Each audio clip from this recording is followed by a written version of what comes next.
Assalamualaikum warahmatullahi taala wabarakatuh. Hari ini kita akan sambung pembelajaran kita. Masih lagi di dalam tajuk yang pertama, iaitu 1.3 percanggahan fizikal. Jadi insyaAllah lah hari ini kita akan habiskanlah tajuk yang pertama ni. Sebelum tu cikgu nak ingatkan tentang tugasan yang sebelum ni. Cikgu harapkan kamu dapat siapkan semua tugasan, sebab tugasan tu merupakan soalan PBD. Jadi sesiapa yang masih belum siapkan, so boleh siapkan. Dan tiada due date untuk tugasan yang sebelum ni. Okey. Walau bagaimanapun, untuk tugasan hari ini cikgu dah letak due date, itu selama seminggu. Sebab lepas habis PDP untuk hari ini, cikgu akan, untuk minggu depan, cikgu akan bagi satu ujian lah, ujian topikal untuk cikgu nak uji kefahaman kamu secara keseluruhan untuk satu tajuk ni. Okey, jadi cikgu harap kamu dapat jawablah semua soalan yang cikgu berikan, sebab soalan tu merupakan soalan untuk penilaian tahap pencapaian kamu untuk TP1 hinggalah TP6. Contohnya kalau untuk hari ini akan ada soalan yang merangkumi TP4 sehingga TP6. Jadi kalau kamu tak jawab, so kamu tak akan dapat, maksudnya tak ada markah TP lah. Kamu tak ada markah apa tu panggil, pencapaian kamu tu, band kamu tu, band berapa, TP1 ke TP2 ke kan. TP yang paling tinggi ialah TP6. Okey, jadi cikgu harap bagi mereka yang belum jawab soalan untuk sebelum-sebelum ni, cikgu harap kamu dapat selesaikan lah. Okey, itu berkaitan dengan soalan PBD. Okey, seterusnya hari ini kita nak sambung pembelajaran kita.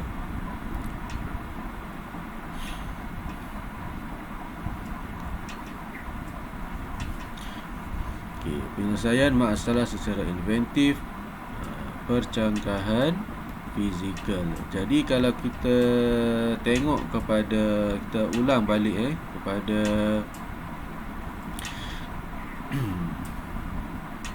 kita punya apa tu, proses penyelesaian masalah secara inventif. Dia ada 4 tahap, 4 fasa kan. Fasa 1, fasa 2, fasa 3 dan fasa 4. So apa yang kita nak belajar hari ini sebenarnya ialah kita berada di fasa mana. So kita flashback sekejap. Sebenarnya kita dah berada di fasa tengok ini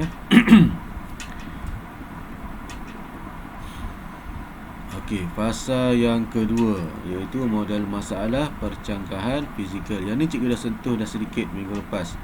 Okey, percanggahan fizikal maksudnya besar lawan kecil, tinggi lawan rendah, panas lawan sejuk, berat lawan ringan. Itu merupakan percanggahan fizikal. Okey, so hari ini kita akan masuk fasa yang ketiga, iaitu kaedah penyelesaian. Iaitu dengan kita memilih kaedah penyelesaian tu, sama ada kita nak letak percanggahan fizikal tadi tu dalam kategori kaedah pemisahan ruang ke, ataupun kaedah pemisahan masa. Okey, yang ni pun cikgu dah sentuh dah sikit. Dan bila kita dah tentukan sesuatu masalah tu dalam mana-mana kaedah pemisahan ruang ataupun pemisahan masa, barulah kita masuk fasa yang terakhir, iaitu model penyelesaian. Iaitu kita nak buat kaedah penyelesaian spesifik. So sekarang kita dah masuk fasa yang terakhir di dalam proses penyelesaian masalah inventif. Okey.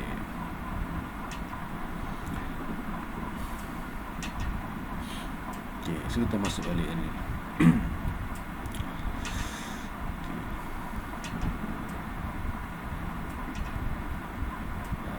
So apa yang dimaksudkan dengan kaedah penyelesaian masalah inventif?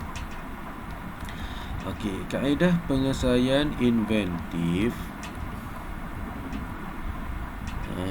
digunakan untuk menentukan sama ada kaedah pemisahan masa ataupun kaedah pemisahan ruang. So sebelum kita nak tentukan sama ada sesuatu masalah tu pemisahan masa ke pemisahan ruang, pemisahan ruang ke, kita kena tahu apa maksud dia.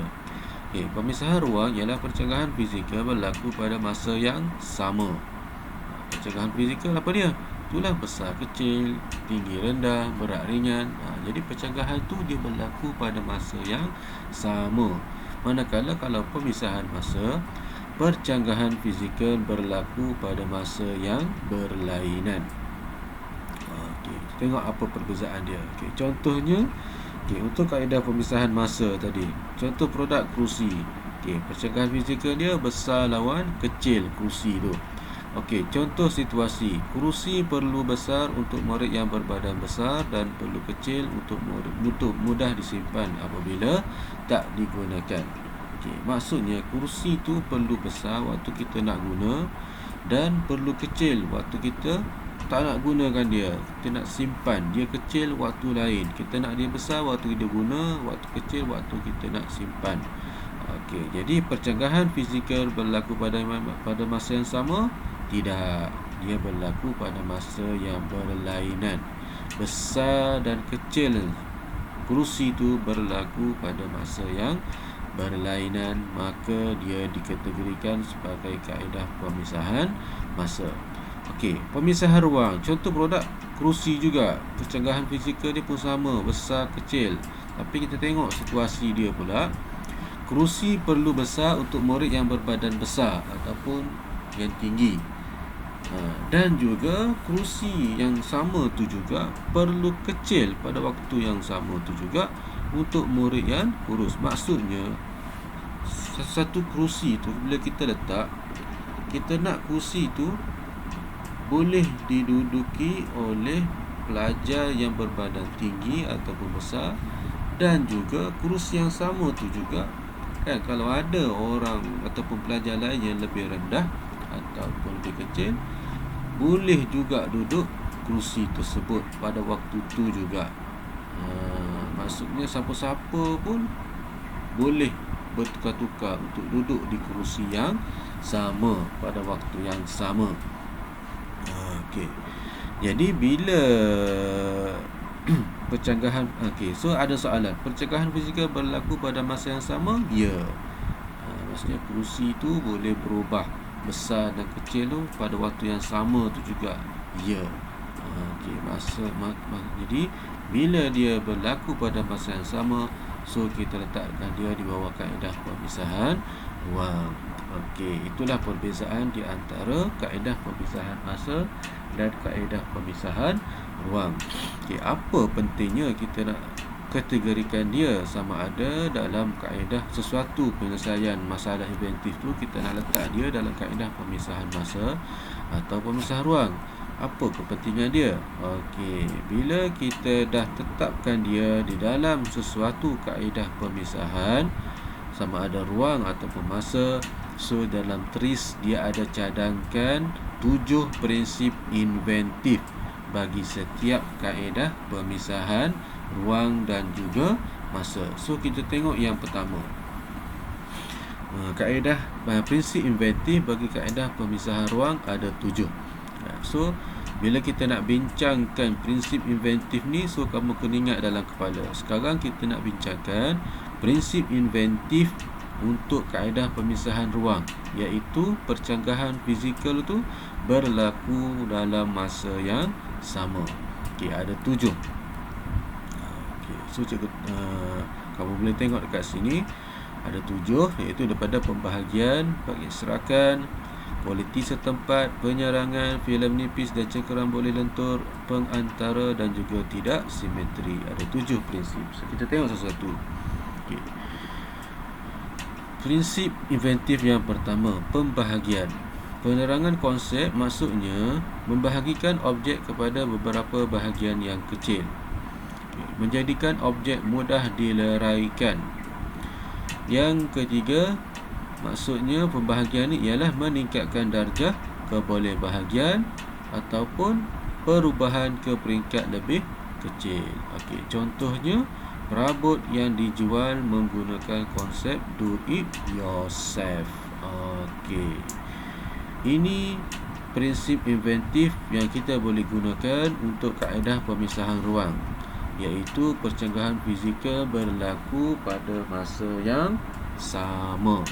Okey, ini banyak produk yang dekat di mall-mall lah biasanya kan. Kalau kamu beli meja ke kerusi ke kan, bila kita pergi dekat kedai tu kan, contohnya kedai Aeon, Giant, Maiden ke kan, kita tak akan beli meja ketul yang dah siap kan.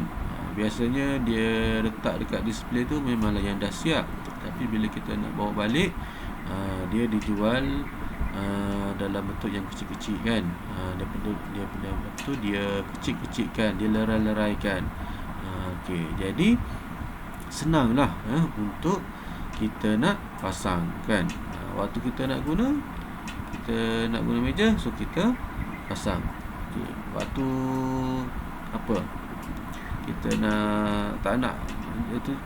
kita tak nak guna meja tu, so kita boleh tanggalkan kaki dia kan, muka meja dia. Begitu juga kerusi lah, sama juga. Jadi contoh produk-produk yang menggunakan do it yourself ni, so dia sebenarnya menggunakan prinsip inventif pembahagian. Okay. Prinsip inventif yang kedua dalam kaedah pemisahan ruang ni ialah pengekstrakan. Okey, memisahkan atau mengeluarkan bahagian yang mendatangkan gangguan daripada objek. Okey, contohnya yang ini banyak digunakan di rumah-rumah kan, iaitu penggunaan aircon kan, alat penghawa dingin ataupun pendingin hawa, sama tu. Yang mana pemisahan unit pendingin hawa di dalam dan di luar bangunan supaya bunyi bising dan haba panas dapat diasingkan. Okey. Aircon ni dia ada dua kan. Satu yang bahagian dalam rumah yang mengalirkan udara yang sejuk. Manakala satu lagi tu dia punya kipas kan. Dia punya blower dia tu kan dekat bahagian luar untuk menarik udara panas tu keluar. Jadi dia asingkan pada waktu yang sama. Udara panas ditarik keluar menggunakan unit yang kat luar, manakala dalam masa yang sama juga udara sejuk dapat dialirkan ke dalam bahagian rumah, iaitu dengan menggunakan unit yang letak di dalam rumah. So dalam masa yang sama, iaitu dengan cara dia pisahkan atau dia buat pengekstrakan. Okey, yang kat panas untuk tarik bahagian panas kat luar, untuk alirkan udara sejuk letak di bahagian dalam. Okey.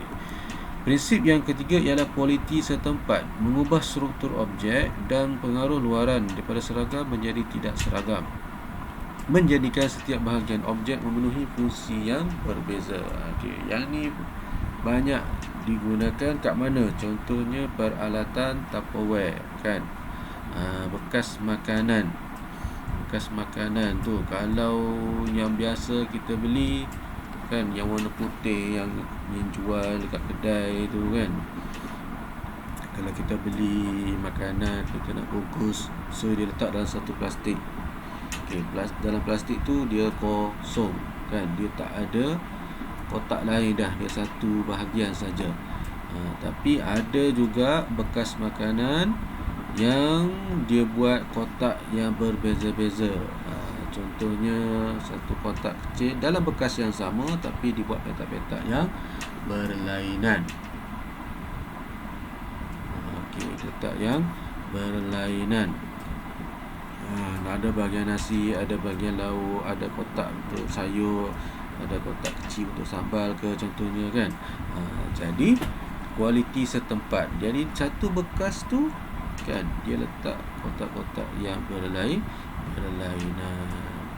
Jadi dia mengubah struktur objek tu daripada yang seragam menjadi tidak seragam. Okey, itu contoh yang ketiga, prinsip yang ketiga untuk kaedah pemisahan ruang. So pemisahan ruang kamu kena ingat balik, iaitu pencegahan fizikal berlaku pada masa yang sama. Okey, prinsip yang keempat, penyarangan. Meletakkan atau memasukkan satu objek ke dalam satu objek yang sama tetapi berlainan saiz. Okey, contohnya antena radio. Dia boleh dipanjangkan dan dipendekkan. Okey, yang ni cukup tak pastilah kamu kenal lagi letak antena radio ni kan. Radio pun sekarang orang tak pakai dah kan. Tapi kalau kamu boleh google lah kan. Radio dulu ni dia ada satu antena, ada satu besi panjang yang mana antena tu tujuannya untuk dia nak terima isyarat gelombang radio lah. Jadi semakin panjang kita tarik antena tu, maka isyarat radio semakin jelas.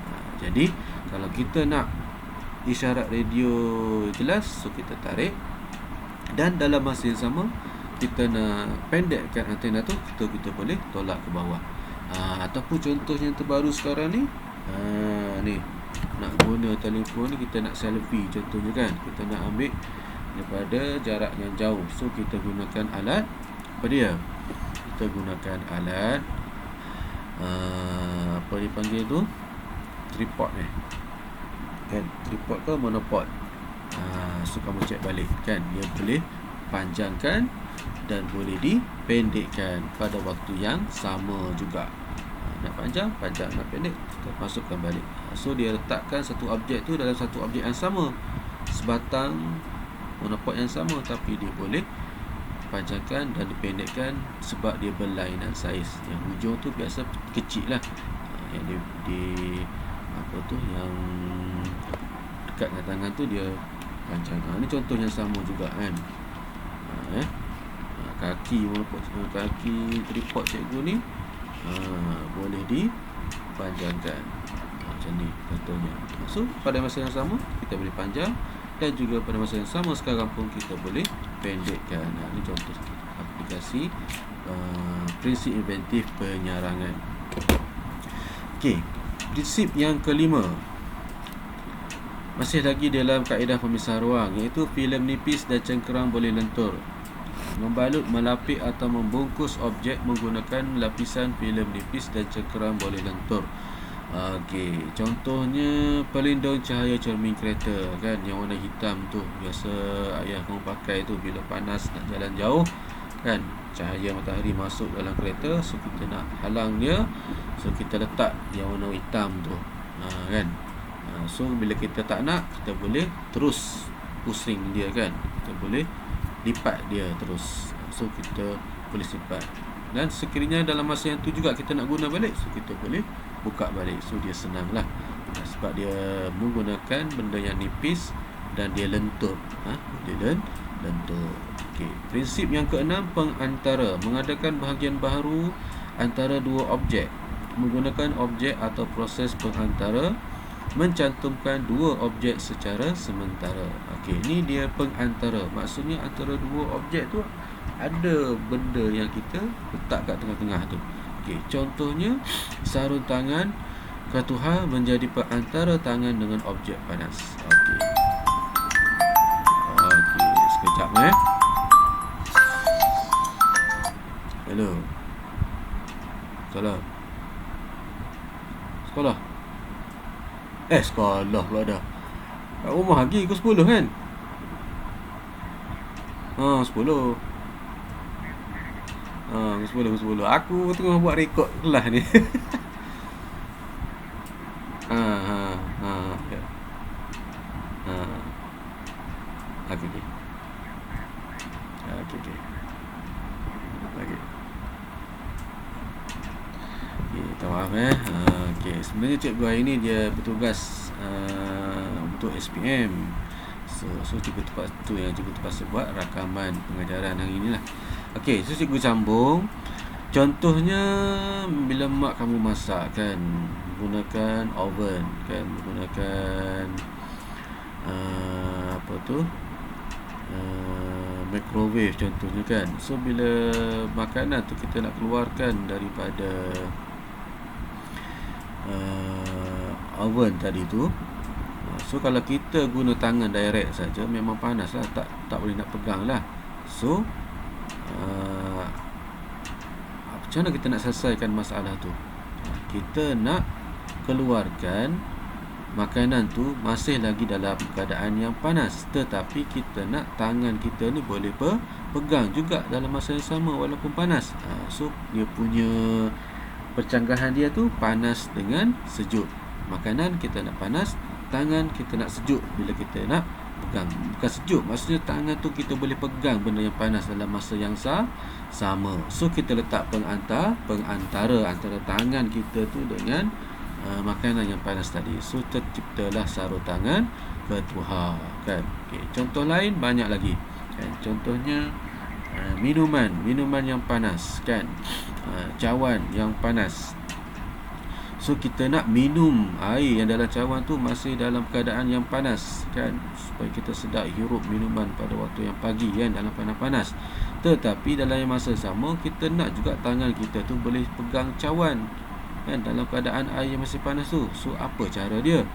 So kita letak pengantara kan. Banyak sekarang ni syarikat, biasanya syarikat franchise penjual makanan ni yang jual air panas, dia letak satu pelapik di cawan tu kan, di keliling cawan tu, macam satu kotak yang nipis. So kita boleh pegang lah. Jadi tak adalah kita pegang direct cawan yang panas tu, kita pegang dia punya pelapik saja tu. So pelapik tu sebenarnya menggunakan prinsip pengantara. Okey, seterusnya ialah tidak simetri. Okey,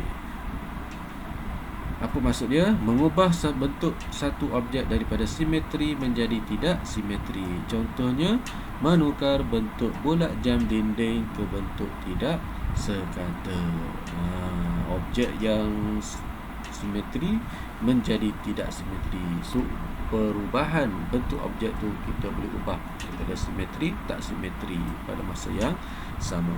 Okey, itulah dia 7 prinsip inventif sekiranya kita memilih kaedah pemisahan ruang. Okay. Tengok yang kedua pula, kaedah prinsip inventif bagi kaedah pemisahan masa. Okay. Ada 7 juga.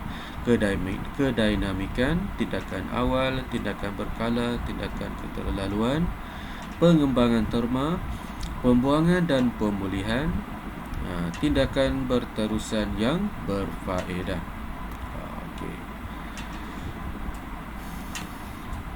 Prinsip inventif bagi kaedah pemisahan masa. Yang pertama, kedinamikan. Apa maksud dia? Memecahkan satu objek kepada bahagian kecil yang boleh bergerak. Mengubah sesuatu bahagian objek daripada tidak bergerak kepada bahagian yang bergerak dan sebaliknya.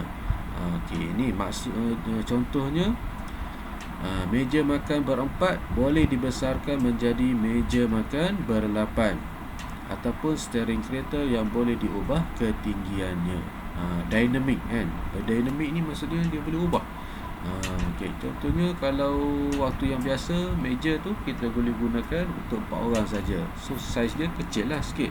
Tapi bila dah ada ramai tetamu kan, ataupun ada saudara mara datang ke rumah, so kita boleh besarkan meja tu menjadi meja yang boleh duduk oleh 8 orang. So waktu tak ramai orang kecil, waktu ramai orang, waktu masa yang lain, waktu ramai orang.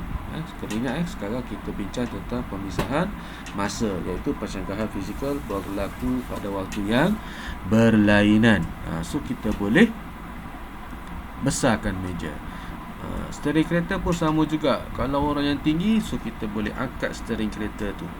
Tapi bila waktu orang yang rendah, orang driver yang lebih rendah sikit saiz dia, so steering kereta kita boleh rendahkan. Itu contoh prinsip untuk prinsip inventif kedinamikan. Prinsip inventif yang kedua, tindakan awal. melakukan tindakan awal untuk mengawal risiko. Okey, contohnya beg udara di dalam kereta untuk mengurangkan risiko kecederaan ketika kemalangan. Ni bagus ni, prinsip inventif ni bagus. Sebab apa? Dia dapat mengawal risiko kecederaan ataupun kecelakaan manusia, kan. Tindakan awal maksudnya beg udara tu kita nak dia keluar apabila berlakunya hentaman, apabila berlakunya kereta tu berlakunya pelanggaran. Kalau tak berlaku pelanggaran, kereta tu dibawa pada masa yang biasa, tak naklah kita nak dia keluar beg tu, kan. Jadi macam mana nak buat kereta? So bertindakan awal. Bila hentam je kereta, berlaku je aksiden, barulah beg udara tu terus keluar, kan, untuk mengelakkan kita terhantuk. Jadi dia waktu yang biasa beg udara tak keluar, tapi bila berlaku hentaman barulah beg udara tu keluar. So dia masa yang berlainan. So prinsip inventif tindakan awal. Okay. Prinsip yang ketiga tindakan berkala, menukar tindakan berterusan kepada tindakan berkala. Berkala maksud berkala, kan. So dia mengikut masa. Contohnya lampu jalan menyala berkala mengikut waktu siang dan malam.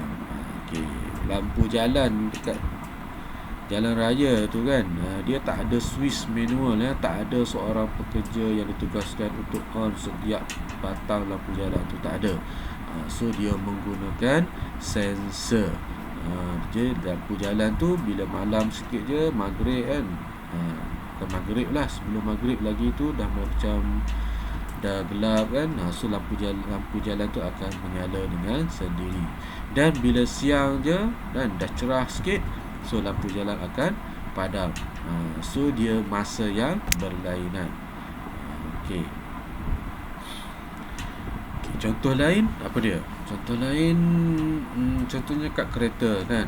Sekarang ni banyak kereta-kereta yang baru, tapi kereta yang mahal-mahal lah biasanya, kan. Contohnya penggunaan wiper, kan.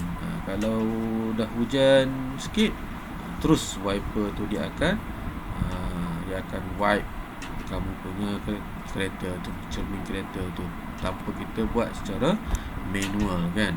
Sebab dia sensor hujan. Ada air dia wipe, tak ada air dia tak wipe. Itu contoh yang lain lah untuk tindakan berkala. Prinsip yang keempat, tindakan keterlaluan. Jika tindakan tidak berhasil, lakukan tindakan yang sama tetapi secara berlebihan atau berkurangan agar dapat memudahkan penyelesaian. Okey, contohnya proses menabur serbuk gula di atas donat untuk mengurangkan atau menambahkan kemanisan. Tindakan keterlaluan. Kalau donat tu dah tak manis, tawar, kan. So bila tak tawar, so kita nak maniskan, kita tabur gula yang banyak, kan. Macam itulah dia punya tindakan keterlaluan dalam masa yang berbeza. Waktu bila kita nak tabur tu, waktu dia kurang manis. Okey. Pengembangan terma, prinsip yang kelima, menggunakan prinsip terma pengembangan atau pengecutan terhadap sesuatu bahan. Okey, contohnya pemutus lita yang menggunakan prinsip terma pemula lampu pendaflor. Okey, pemutus lita, circuit breaker, contohnya kat dalam fuse, fuse elektrik ni, setiap peralatan elektrik ni dia ada fuse dia, kan. Dia dekat soket ataupun dekat plug tu, kan, dia ada fuse dalam tu. So apa fungsi fuse tu? Okey, fuse tu dia menggunakan prinsip pengembangan terma. Maksudnya bila sekiranya ada berlaku arus elektrik yang tinggi, kan, jadi bila arus elektrik tu melalui fuse, arus elektrik yang tinggi melalui fuse, dalam fuse tu dia ada satu dawai halus. Sekiranya arus elektrik yang masuk dalam fuse tu terlalu tinggi, so dawai dalam fuse tu dia akan putus. Okay, bila putus, arus elektrik yang tinggi tadi dia tak boleh sampai kepada peralatan elektrik. Jadi peralatan elektrik kamu tu akan selamat. Okey. So bila kita nak putus, bila kita nak dawai dalam fuse tu putus. So bila sekiranya berlaku arus elektrik yang tinggi. Okey, so bila kita nak dawai dalam fuse tu macam biasa je, tak nak putus. Bila arus elektrik yang biasa, arus elektrik yang mempunyai volten yang sesuai untuk digunakan oleh peralatan elektrik, so dia tak putus. So dia menggunakan prinsip pengembangan terma. Sekiranya arus elektrik banyak, barulah dawai itu putus. Kalau arus elektrik biasa saja, dawai itu tak putus. So alatan tu boleh kita gunakan macam biasa. Itu prinsip pengembangan terma. Yang keenam, pembuangan dan pemulihan. Membuang bahagian yang telah menjalankan fungsinya. Contohnya kapsul ubat yang boleh larut. Okey. Pembuangan dan pemulihan. Okey, ubat ni bila kita beli kat kedai kan, serbuk ubat tu ya, dia akan dijual dalam kapsul. Dia disimpan dalam kapsul. Okey. So waktu kita nak simpan ubat, kita letaklah ubat tu dalam kapsul. Takkanlah kita nak biarkan serbuk terbuka macam tu saja kan. Cikgu tak pernah lagi lah beli ubat dekat kedai kan, dijual dalam serbuk kan. So dia mesti letak dalam kapsul. Tapi bila kita nak makan, adakah kita nak sihat tu dengan menggunakan kapsul tu? Tak, kita nak sihat dengan ubat yang ada dalam kapsul tu, tapi kita terpaksa telan sekali dengan kapsul. Tapi kapsul tu tadi tak digunakan. Sebaliknya kapsul tu akanlah larut dalam badan kita. Bila kita telan kapsul ubat tu, bila kita minum air, so kapsul tu tadi dia akan larut, dia akan cair dan telan sekali dengan ubat tu tadi. Jadi dia akan pembuangan dan pemulihan. Yang dibuang kapsul, yang memulihkan badan kita nanti dia adalah ubat yang masuk dalam badan kita. So itu prinsip pembuangan dan pemulihan. Prinsip yang terakhir, tindakan berterusan yang berfaedah. Menjalankan sesuatu kerja secara berterusan. Okay, contohnya jana kuasa elektrik ataupun mesin pelelas. Okay, tindakan berterusan yang berfaedah. Jana kuasa elektrik, kita nak bila dia on jana kuasa elektrik ni, bila kita nak alirkan, kita nak hasilkan tenaga elektrik. So dia akan sentiasa berpusing dia punya jana kuasa elektrik tu. Jadi elektrik tu akan dapat dihasilkan.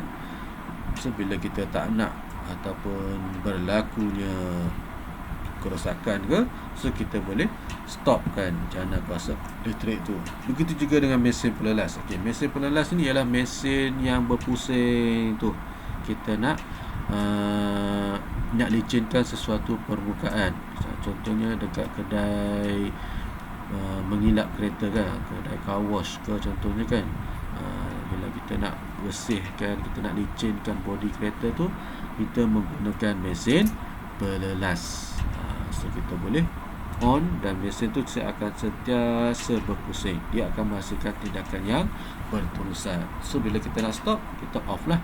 Itu masa yang berlainan. Waktu kita nak licinkan, dia akan sentiasa berpusing.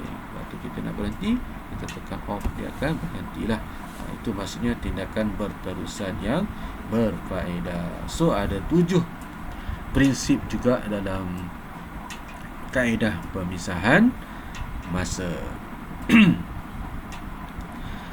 Okey, so seterusnya kita nak menjustifikasikan cadangan perubahan reka bentuk berdasarkan pemilihan prinsip inventif. Okey, ini cara kita nak justify, sama ada kita nak pilih, kita nak tentukan sama ada dia ni sesuatu masalah ni pemisahan ruang ke ataupun pemisahan masa. So macam mana kita nak tetapkan? Contoh objek ialah kerusi. Percanggahan fizikal, kerusi besar lawan kecil. Okey, situasi dia, okey, bila kita nak tentukan sama ada dia kaedah pemisahan ruang ataupun masa ni ialah berdasarkan situasi lah. Okey, kerusi perlu besar untuk murid yang berbadan besar dan perlu kecil untuk mudah disimpan.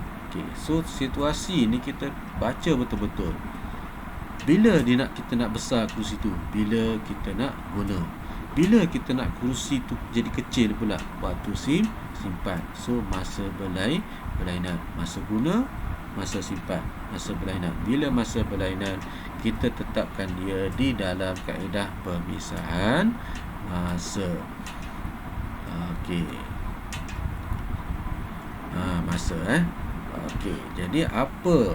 Bila kita dah letak dia di bawah masa, kita boleh pilih lah mana-mana prinsip inventif yang sesuai di bawah kaedah pemisahan masa tadi, sebagaimana yang kita telah bincangkan tadi. Jadi kalau contoh kat sini, dia ambil prinsip inventif kedinamikan. Jadi cadangan perubahan reka bentuk kerusi tadi, yang besar lawan kecil tu, dibuat macam mana? Komponen kerusi, tempat duduk dan kakinya boleh ditanggalkan dengan mudah semasa tidak digunakan. Boleh ditanggalkan ataupun boleh dilipat, ataupun kita boleh kita boleh pusing kedudukan dia menjadi lebih kecil dan boleh disimpankan. Banyak contohnya kerusi yang dijual dekat IKEA kan. Kita boleh lipat dia jadi nipis kan. Lepas tu kita nak guna, dia jadi terbuka besar kan, sebab kita nak duduk. Waktu kita nak simpan, kita boleh nipiskan dia. So itu contoh prinsip kedinamikan. Okey. Ini contoh ni pun sama juga. Okey, so kamu kena hasilkan lakaran. Soalan cikgu dah post dalam GC. So kamu kena buat lakaran lah untuk TP6. Lakaran produk cadangan perubahan fizikal menggunakan prinsip inventif yang sesuai. Contohnya kalau kerusi ni tadi kan, yang ni kerusi yang biasa kan, dia letak skru kan. Ni kerusi yang biasa lah. Okey, menggunakan konsep skru. Kalau sebelum ni dia guna paku, so kita tak boleh nak buka kan, so kita pakai skru. Skru yang ni boleh dipasang, boleh ditanggalkan bila kita nak alih kan, bila kita nak simpan contohnya. Okey. Kemudian perubahan yang kedua, mungkin dia pasang roda kan, ataupun dia letak pelaras untuk orang yang tinggi dan juga dia untuk orang yang rendah. Okay. Itu bergantung kepada prinsip yang kita nak guna. Okay. So kamu tengok video. How many times have you almost broken your back trying to move the bed in order to clean underneath? How many times have you tried to drag it only to find out that it was a big mistake? You had to get used to the idea that your heavy furniture will stand still in its place. In the cleaning, well, you compromised and hoped that no one will know.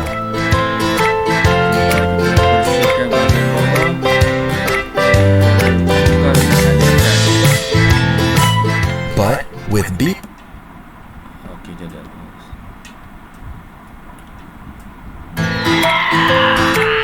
how many times have you almost broken your back trying to move the bed in order to clean underneath? How many times have you tried to drag it only to find out that it was a big mistake?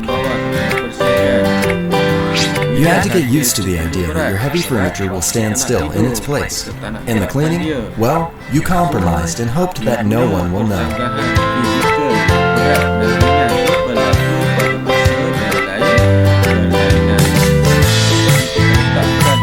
But with B-Wheel, there should be no compromise. The house will be clean and you can be with a healthy back. Masa.